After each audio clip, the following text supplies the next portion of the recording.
anyị chọrọ n'ọdịnihu o nwere ụfọdụ ihe na-adịcha mfe obi bụ ọ bụ na anyị gbakọ ọnụ kọọ ya ụmamịrị ọnụ ọgwụ anyị sọpụziri inwe ma skuulu ma hospitals ma ihe ndị ọzọ maka na ofu ihe ndị ụka na-adị aghọli anyị bido n'obere wee kpata skuulu ahụ ha na-emepe ha mepee skuulu ahụ ụmụazị batalụ praịmarị a akụzielu ha si ya kụzielu ha baịbụl sota kụzielu ha na-aga mana ọ bụrụ na anyị mepee skuulu nke anyị etinye omenala asị sọbjekt ụmụazị na-ekwuta na-akụziri ha a na-ekwuta na-akụziri ha ọ bụ sekọndịrị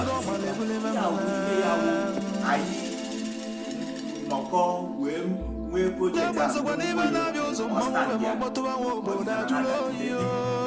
na-adịkarị ya na-akọ dị ihe a bụ ihe dị m n'obi mana afọ na otu abụzi wee bịa anyị ga-emewe nyekọ ya ụmamiri ọgwụgwọ mere nwanne meti ọganihu meti ihe akpa meti ihe wee na-azụ daalụ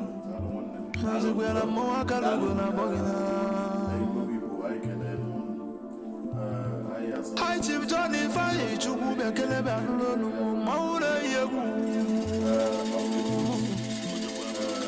odogwu amụrụ n'Igogoro Enugwu Ezike na Nsụka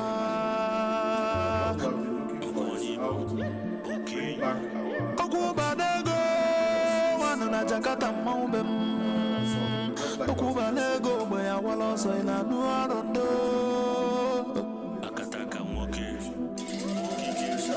CEO Bullion Global Service mmanwụ be m bekele bịanụrụ Most people, when you look at them, when they look at us, nọzigwe ya n'ikwe vulu na ọgbakọta n'azụ nụ mmanwụ be m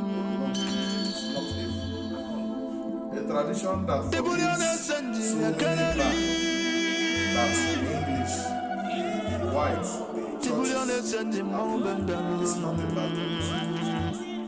our tradition forbids one sleeping with his brother's wife, forbids one killing his brother, one taking what does not belong. So such tradition is what emulates those bad ones that people are scared of will keep them by the side. This is the legacy our forefathers left. And they lived long when they were practicing this very culture. See that our people no longer vaccinated. They are facing this time at least 75 because they 100 and I can't come. That way ban is zero. Upon is zero. They can't come. Zero. In one week, Macaroni Tibu Mother no na Kali Akali. Monaka Zero is a moya. Or for them out of carelessness and ignorance. Ignorance. What they don't know about. Even Mother reincarnation is real. When you hear the word reincarnation, it is real. When someone dies, you need to know if that person is of the same reincarnation with you. The same person reincarnated both. So, such practice needs to come back.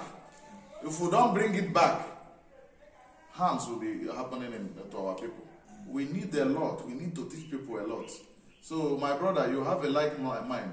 And I believe with your type, we will move this mountain and we shall get to the promised land.